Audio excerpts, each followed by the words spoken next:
Hi, I'm Mark, a software mentor from Team 93. Welcome to our first video in our YouTube series on using WPIlib or WPIlib in Java to write robot code.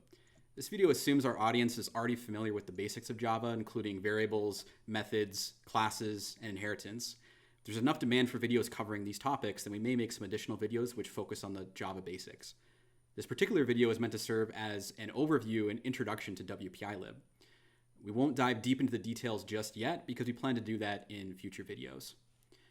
So the first thing I want to show you guys how to do is going to the WPIlib website to download the tools that you're going to need to start writing robot code in Java. So on my screen, you can see that I'm on the Screen Steps Live website, and the URL, the complete URL is on the top of the screen. You just follow that. Or Google WPIlib Screen Steps Live, and that'll bring you to the right spot. And then you want to click on the FRC Java Programming link right here, and then go down to Installing C++ and Java Development Tools for FRC. And at this point, it will give you different directions depending on the operating system that you're running on. But for instance, if you're running on Windows, then you would just expand the instructions here and click on the relevant links and follow the relevant instructions until you have all the tools you needed, all the tools you need to get WPIlib and VS Code installed.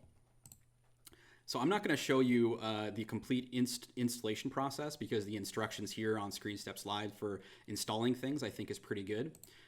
So we're going to zoom ahead to having VS Code already installed, and I'll show you a little bit about how that works and what that looks like.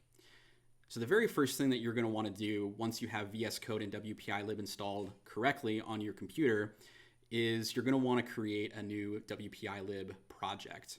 And in this example, I'm assuming that you're going to be creating a WPIlib project for writing robot code.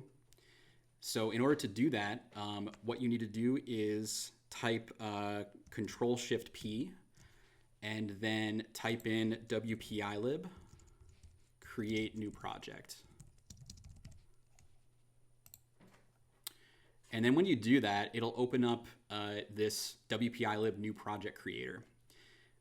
And what you're going to want to do at this point is select whether you want to create an example or a template.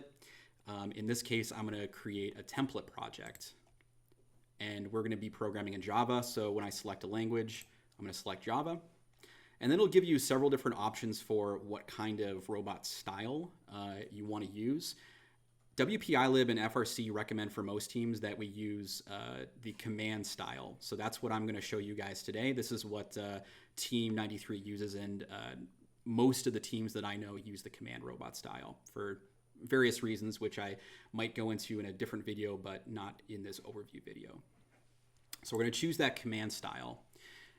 Then you need to fill out various fields, including where you want your project folder to be created, the project name and your team number, and so on. So you would need to fill those out appropriately for your team, and then hit Generate Project. All right, now when you do this, it's going to create the robot project for you. And you'll be able to see on the left-hand side of the screen all the different source files that were automatically created for you when you created your WPIlib project. And throughout this video series, we're going to start by going through the different files here that were created because it's really important for software programmers writing robot code to understand what all these files mean, what kind of code they contain, and how you need to modify these files and add to these files in order to create a successful robot project.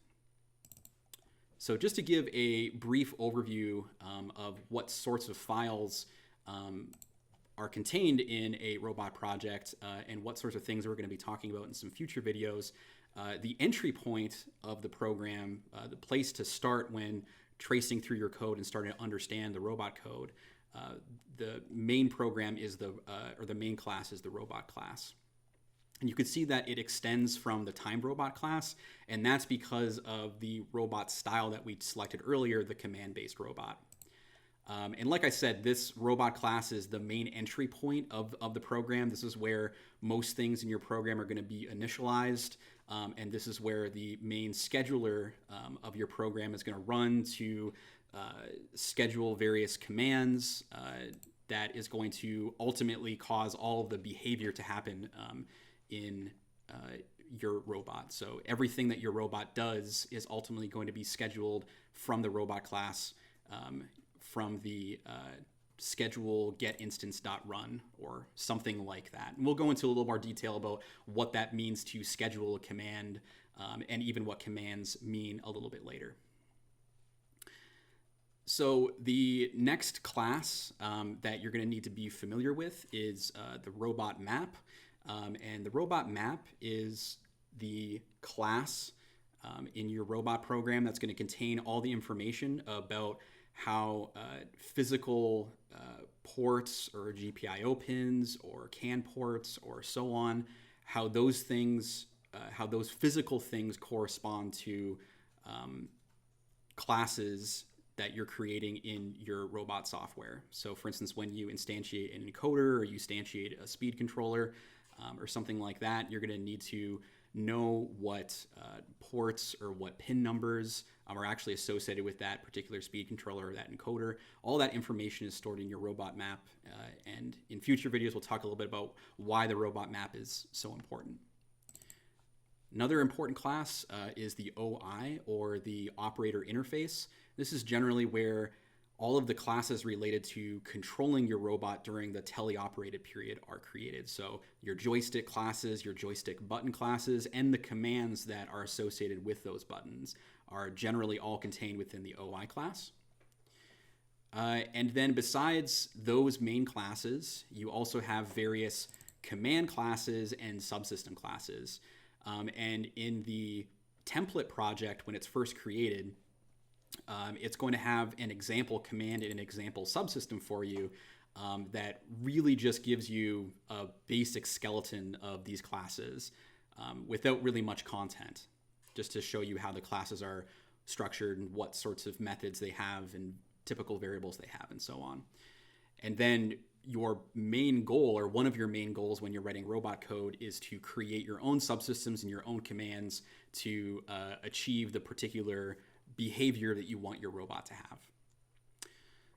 So that's really all I want to talk about in this overview video. Like I mentioned, in future videos, we're going to be going into a little more detail in each of these classes, including talking more about the robot class, robot map, OI, command, and subsystem classes. So thank you very much for watching this video, and I hope you watch our future videos. Thank you.